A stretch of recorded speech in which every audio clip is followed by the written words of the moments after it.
pick up the phone in your pocket, or the coffee on your desk, or the medicine in your cabinet. Have you ever really thought about the journey it took to get to you? Not just the store you bought it from, but the everything. The container ship, the truck, the factory, the raw materials mined from the ground. For all of human history, that journey has been run by people. By maps, by spreadsheets, by handshakes, and by guesses. It's a system of almost unbelievable complexity, held together by diesel, manpower, and hope. Now, imagine that system wakes up. Welcome to Future Lens, the podcast that decodes the intersections of tech, AI, the economy, and society. I'm Alex. And I'm Chen. Today, we're diving into what might be the defining competition of the 21st century. It's not about missiles or territory. It's about artificial intelligence. And three superpowers, the United States, China, and the European Union, are locked in a race that will determine who controls the future. We're calling this episode the AI arms race. And Alex, when we say arms race, we're not being hyperbolic. This is about economic dominance, military superiority, and technological sovereignty. The stakes could not be higher. So where do we even begin? How do we measure who's winning? Analytical tone. We begin with data. Stanford University just released their 2025 AI Index report. It's the most comprehensive snapshot of global AI development we have, and the numbers tell a fascinating and somewhat alarming story. Give me the headline. Who's winning? That's the thing, Alex. It depends on how you measure. The U.S. is dominating in investment and model development. In 2024, U.S. private AI investment hit $109.1 billion. That's nearly 12 times higher than China's $9.3 billion and 24 times the UK's $4.5 billion. So the U.S. is crushing it. In terms of money, absolutely. But here's where it gets interesting. China is rapidly closing the performance gap. In 2024, U.S. institutions produced 40 notable AI models, compared to China's 15 and Europe's 3. 3? Europe only produced 3 notable AI models? 3. But before we write Europe off, we need to understand that Europe is playing a different game entirely. They're not trying to win the AI arms race through sheer technological superiority. They're trying to win by setting the rules. The rules? The EU AI Act, the world's first comprehensive legal framework for artificial intelligence. It went into force in August 2024, and it's already reshaping how companies around the world think about AI development. So we have 3 completely different strategies. The U.S. is betting on private sector innovation and massive investment. China is racing to close the technology gap. And Europe is trying to regulate the whole thing. Exactly. And the question is, which strategy wins? Or more accurately, what does winning even mean in this context? That's what we're here to figure out. Chan, let's break this down. 3 segments. First, the U.S. approach, money, models, and the private sector. Second, China's strategy, catch-up, scale, and state control. And third, Europe's gambit. Can you win an AI race by writing the rulebook? Let's start with the United States, because right now, on paper, they're dominating. Okay, Chen. You said U.S. private AI investment hit $109 billion in 2024. That's an insane number. Put that in context for me. It's staggering. To put it in perspective, that's more than the entire GDP of countries like Luxembourg or Uruguay. And it's not just the total amount, it's the gap that's widening. In generative AI specifically, U.S. investment exceeded the combined total of China, the European Union, and the UK by $25.4 billion. That gap was $21.8 billion in 2023. So the lead is growing. The lead is growing, and it's not just investment. It's where that investment is going. The U.S. produced 40 notable AI models in 2024. That's more than China and Europe combined. And these aren't just any models. These are the cutting-edge systems, GPT-4, Claude, Gemini, all American. Why is the U.S. so dominant here? It's a combination of factors. First, you have the tech giants, Google, Microsoft, Meta, OpenAI, Anthropic. These companies have more capital than most governments. They can afford to spend billions on a single model. Like training GPT-4 or whatever comes next. Exactly. But it's not just money, it's talent. The U.S. has the best AI research universities in the world: Stanford, MIT, Carnegie Mellon, Berkeley. And they have a culture of entrepreneurship that Europe and China struggle to replicate. But here's what I don't understand. If the U.S. is so far ahead, why are we worried? Why is this an arms race? Because the lead is narrowing in the area that matters most: performance. Let me give you some numbers that should worry American policymakers. In 2023, the performance gap between the best U.S. model and the best Chinese model was significant, double digits, on major benchmarks like MMLU and human-eval. What are those benchmarks? They're tests that measure AI capabilities. MMLU tests broad knowledge across multiple disciplines. Human-eval tests coding ability. These are the standardized tests for AI, basically. Okay, so in 2023, the U.S. was way ahead on these tests. Way ahead. But by the end of 2024, near parity. The gap shrunk to 0.3% on MMLU, 8.1% on MMMU, 1.6% on math, and 3.7% on human-eval. That's a massive change in 1 year. It's extraordinary. And it gets more interesting. Chinese models are achieving this performance with less compute, less processing power than American models. They're becoming more efficient.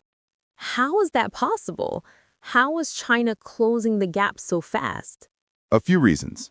First, China leads the world in AI publications and patents. In 2023, China produced 23.2% of all AI publications globally. They're publishing more research than anyone else. But you said earlier that the U.S. leads in highly cited research, the quality stuff. Correct. The U.S. still produces higher quality research on average, but volume matters. If you're publishing twice as much research as anyone else, even if only 20% of it is top tier, you're still producing a lot of breakthrough work. So China is playing a numbers game? In part. But there's more to it. China is also investing heavily in AI talent and infrastructure. They're building massive data centers. They're recruiting AI researchers from around the world. And they have one advantage that democracies don't have. Which is? Data. Lots and lots of data with minimal privacy restrictions. Explain that. AI models need data to learn. The more data you have, the better your model can be. In the US and Europe, you have privacy laws, GDPR in Europe, various state laws in the US. Those laws limit what companies can do with personal data. Which is a good thing, right? We want privacy protections. Absolutely. But from a purely technical standpoint, those protections slow down AI development. In China, the government and companies have access to vast amounts of data on over 1.4 billion people. Facial recognition data, shopping habits, social media activity, location tracking, all of it can be used to train AI systems. So China can build better AI because they have access to more data about their citizens. That's the trade-off. And it's a trade-off that raises fundamental questions about what kind of society we want to live in. We'll come back to that. But first, let me ask you about something you mentioned earlier. You said the U.S. model development is dominated by private companies. Is that a strength or a weakness? It's both. The strength is innovation speed. Private companies can move fast. They can take risks. They can fail and pivot. OpenAI went from a nonprofit research lab to creating ChatGPT in less than a decade. And the weakness? The weakness is that private companies optimize for profit, not national interest. If a Chinese company offers to pay more for AI talent, or if it's more profitable to license technology abroad, companies will do it. There's no guarantee that American AI dominance translates to American geopolitical advantage. Is that happening? Are U.S. companies sharing AI technology with China? The U.S. government has tried to prevent it with export controls. In 2022 and 2023, the Biden administration imposed restrictions on exporting advanced semiconductors to China, the chips you need to train large AI models. And did it work? Partially. It slowed China down, but it also motivated China to invest heavily in developing their own semiconductor industry. And we're seeing the results now. Chinese companies like DeepSeek are building competitive AI models despite the restrictions. So the export controls might have bought the U.S. time, but they didn't stop China. Exactly. And here's the other problem. Nearly 90% of notable AI models in 2024 came from industry, not academia. That's up from 60% in 2023. Why is that a problem? Because industry doesn't publish research the same way academia does. Companies keep their best work secret for competitive reasons. That means less knowledge sharing, less collaboration, and potentially slower overall progress. So the U.S. is winning in investment and model development, but the lead is shrinking, and the private sector dominance has trade-offs. Right. And there's one more factor we need to talk about: public sentiment. How do Americans feel about AI?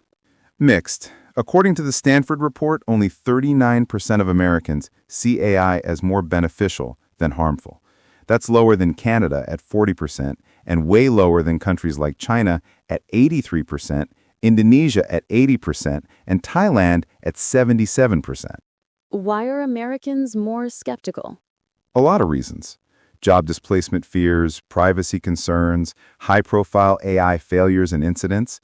In 2024, AI-related incidents hit a record high of 233, up 56.4% from 2023. These included deepfake intimate images and chatbots allegedly implicated in a teenager's suicide. So Americans are seeing the downsides of AI more vividly than people in other countries. Or they're more aware of them. And that skepticism could affect policy. If the public doesn't trust AI, politicians will be more cautious about supporting it. That could slow down U.S. progress. But it could also lead to better safeguards. Absolutely. This is where Europe comes in. But before we get there, let's talk about China, because they're playing a very different game. Okay, let's talk about China. You said they're closing the performance gap fast, but how are they doing it? What's their strategy? China's strategy is fundamentally different from the U.S. approach. It's more centralized, more coordinated, and more strategic. And it's working. Let's start with the numbers. China produced 15 notable AI models in 2024. That's less than half of what the U.S. produced. But remember, just a few years ago, China wasn't even in the conversation for cutting-edge AI models. So they're catching up fast. They're catching up incredibly fast, and the quality is improving even faster than the quality. DeepSeek's R1 model from China now ranks among the top global AI systems, and it's achieving that with less computational power than comparable American models. Less computational power. Explain why that matters. Training large AI models requires massive amounts of computing power, specifically advanced semiconductors. The U.S. export controls were designed to cut off China's access to these chips. So Chinese researchers had to figure out how to build competitive models with less powerful hardware. And they succeeded. They succeeded, which is both impressive and concerning depending on your perspective. It shows that the U.S. export controls aren't as effective as hoped, and it shows that Chinese AI researchers are innovating around constraints. Okay, so China's doing more with less, but what's driving this progress? Is it government investment, private companies? How does their system work? It's a hybrid model. You have private companies like Baidu, Alibaba, Tencent, and ByteDance, but unlike in the U.S., these companies operate under significant government influence. The Chinese government sets strategic priorities, and companies align with them, voluntarily or otherwise. So it's state-directed capitalism. Exactly. And the government is putting real money behind it.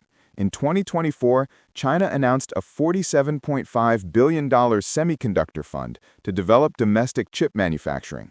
That's on top of billions in AI research funding, infrastructure investment, and talent recruitment. $47.5 billion just for semiconductors? Just for semiconductors, because they know that's the choke point. If they can build their own advanced chips, the U.S. export controls become irrelevant. Are they succeeding? Slowly. China's semiconductor industry is still years behind Taiwan, South Korea, and the US, but they're making progress. And they have one major advantage: scale. Scale? China installed 276,300 industrial robots in 2023, 6 times more than Japan and 7.3 times more than the United States. Since 2013, China has gone from 20.8% of global robot installations to 51.1%. They install more robots than the rest of the world combined. That's hard to even visualize. It's extraordinary. And it's not just robots. It's data centers, 5G networks, AI research labs. China is building the physical infrastructure for AI dominance at a scale no one else can match. But here's what I want to understand. You said earlier that China leads in AI publications. They're publishing more research than anyone else, but the U.S. still leads in high-quality research. So what's China's publication strategy? It's volume-based. In 2023, China produced 23.2% of all AI publications globally and accounted for 22.6% of all AI citations, flooding the field with research. Is that good research? Mixed. The U.S. still dominates the top 100 most cited AI publications. But here's the thing. If China publishes 10 times as much research as the U.S., even if only 10% of it is top tier, they're still producing as much high-quality work. So quantity has a quality all its own. In this case, yes. And remember, AI is a field where small improvements compound rapidly. A minor breakthrough in one lab can be built upon by dozens of other labs. More publications mean more chances for breakthroughs. You mentioned earlier that China has an advantage in data because of fewer privacy restrictions. Can you be more specific? What kind of data are we talking about? Everything. Facial recognition data from surveillance cameras in every major city. Purchase history from Alipay and WeChat Pay, which are used by nearly everyone. Social media activity from platforms like WeChat and Douyin. Location tracking from smartphones, health records, educational records. And all of this is accessible to AI researchers? To varying degrees, yes. The Chinese government has extensive data sharing agreements with private companies, and companies know that cooperating with the government is good for business. That's dystopian. It depends on your values. From a pure AI development standpoint, it's incredibly effective. Chinese AI models have access to training data that American or European models could never access due to privacy laws. Okay, but there has to be a downside to China's approach. What are the weaknesses? The biggest weakness is brain drain. China has produced a generation of world-class AI researchers, but many of them want to work in the US or Europe, where there's more academic freedom, higher salaries, and better quality of life. Are they leaving? Some are. But China is trying to stop it with aggressive talent retention programs. They offer researchers massive salaries, state-of-the-art labs, and prestige. And for researchers who prioritize working on cutting-edge problems, China is increasingly competitive. What else? What are the other weaknesses? Innovation culture. The U.S. has a culture of risk-taking and entrepreneurship that's hard to replicate. Silicon Valley thrives on failure. You can start a company, fail, and start another one. In China, the system is more risk-averse. You're rewarded for delivering on government priorities, not for wild experimentation. So China's great at scaling and executing, but less good at radical innovation. That's the conventional wisdom. But I'm not sure it's still true. We're seeing Chinese companies take big risks now. DeepSeek, for example, is pushing the boundaries of what's possible with limited compute. That's innovative. So the gap is closing not just in performance, but in innovation culture. It seems that way. And that should concern American policymakers. What about military applications? We've been talking about AI in terms of economic competition, but this is also about national security, right? Absolutely. AI is being integrated into military systems by both the U.S. and China. Autonomous drones, surveillance systems, cyber attack tools, intelligence analysis. Whoever has superior AI will have a massive military advantage. Are we headed toward AI-powered warfare? We're already there. Both countries are deploying AI in military contexts. The question is whether we can establish international norms and agreements to prevent an AI arms race from spiraling out of control. That sounds like a job for diplomacy. It is, but diplomacy is difficult when both sides see AI as existential to their national security. Okay, let's talk about the third player, Europe. They're not trying to out-invest the U.S. or outscale China. They're taking a completely different approach. They're writing the rules, and it might be the smartest play of all. Explain. The EU AI Act.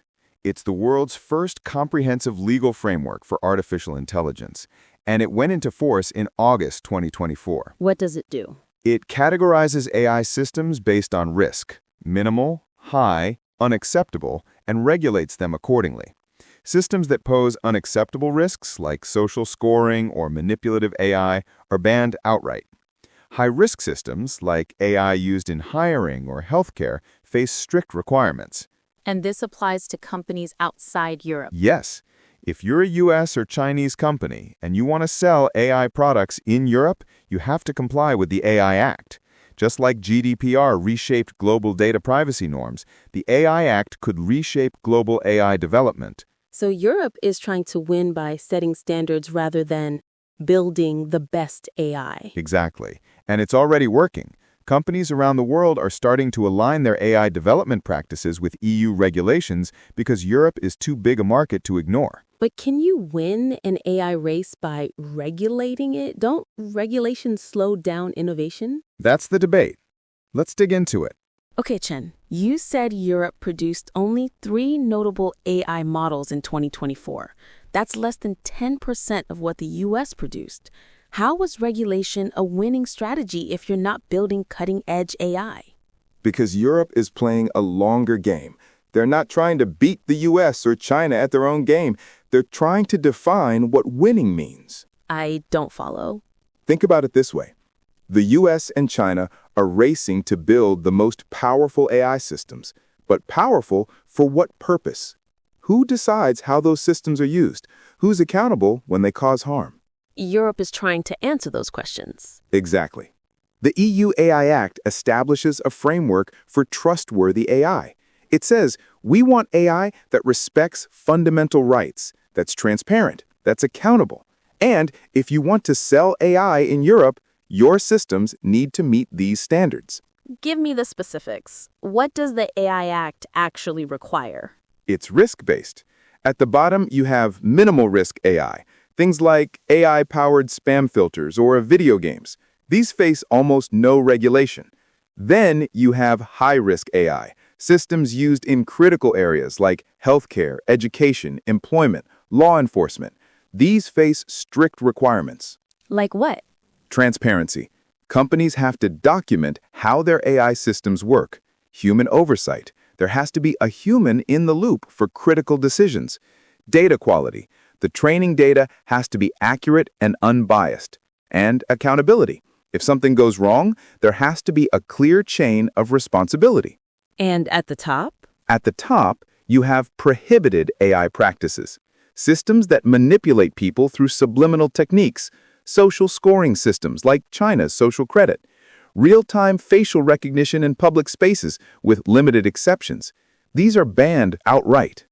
So Europe is saying, we'll allow AI, but only if it meets our values. Exactly. And those values are human rights, transparency, and democratic accountability. But doesn't this slow down European AI companies? If you're spending time on compliance and documentation, your competitors in the US and China are spending that time on development. That's the criticism, and it's valid. European AI companies do face more regulatory burden than their American or Chinese counterparts. But Europe is betting that in the long run, trustworthy AI will be more valuable than fast AI. Why? Because as AI becomes more powerful and more integrated into society, the risks grow. Bias in hiring algorithms, discriminatory lending systems, manipulative social media. If these systems aren't trustworthy, the public will reject them or demand regulation. So Europe is getting ahead of the backlash. And positioning itself as the global standard setter, just like GDPR did for data privacy. When GDPR passed in 2018, companies around the world complained about compliance costs. But now, GDPR-style privacy laws are being adopted everywhere. California, Brazil, Japan. The EU set the standard. And you think the AI Act will do the same thing? It's already starting to. Companies know that if they build AI systems that comply with the EU AI Act, they'll be in good shape for regulations in other countries. So they're designing systems with EU compliance in mind from the start. That's the Brussels effect. The Brussels effect. Europe might not build the most powerful AI, but it might determine how all AI is built. Okay, but let me play devil's advocate. What if Europe is wrong? What if strict regulation stifles innovation so much that European companies can't compete? They become a market for American and Chinese AI, but they don't produce any AI of their own. That's a real risk, and European policymakers are aware of it. That's why the AI Act includes provisions to support AI innovation, regulatory sandboxes where companies can test new AI systems, funding for AI research, support for AI startups. Is it working? Too early to tell. The AI Act only entered into force in August 2024. Full compliance isn't required until August 2026. We won't know for years whether Europe's bet pays off. What do you think? Do you think Europe's approach is smart? I think it's necessary. Someone needs to be thinking about the societal implications of AI, not just the technical capabilities. The question is whether Europe can do that without falling too far behind economically. Let's talk about enforcement. The AI Act sets all these rules, but who enforces them? Each EU member state has to designate national regulators, and there's a European AI office that coordinates enforcement across the EU. For general-purpose AI models, things like GPT or Claude, the European Commission can directly impose fines up to 15 million euros or 3% of worldwide annual turnover. That's significant. It's very significant, and it applies to companies anywhere in the world if they're offering AI systems in Europe. So OpenAI, Google, DeepSeek, they all have to comply. If they want to operate in Europe, yes. What happens if they don't? They can't sell their products in Europe, and Europe is a market of 450 million people, too big to ignore for most companies. Okay, let's zoom out. We've talked about 3 different approaches. The US with massive private investment, China with state-directed scale, Europe with regulatory standards. Which strategy wins? That's the multi-trillion-dollar question, and I don't think there's a simple answer. Give me your best guess. My best guess? We're going to see all 3 approaches coexist and compete. The U.S. will continue to lead in cutting-edge model development and private sector innovation. China will continue to close the gap and may surpass the U.S. in certain specialized areas. And Europe will set the global standards for AI governance. So there's no single winner. No single winner. But there could be big losers, countries and regions that fail to develop any AI strategy at all. What about the rest of the world? We've been talking about the US, China, and Europe. But what about countries in Africa, Latin America, Southeast Asia? That's the critical question. Stanford's AI Index shows that model development is becoming more global. We're seeing notable AI models coming from the Middle East, Latin America, Southeast Asia. But the gap between the leaders and everyone else is massive. What can those countries do? They can choose which ecosystem to align with, adopt European-style regulations to attract trustworthy AI companies, partner with Chinese firms for infrastructure, work with American companies for cutting-edge models, or try to build their own domestic AI capabilities. That sounds hard. It is hard. AI requires massive investment in infrastructure, talent, and research. Most countries can't afford to compete with the US or China directly. So we're looking at a world where AI is dominated by 3 powers.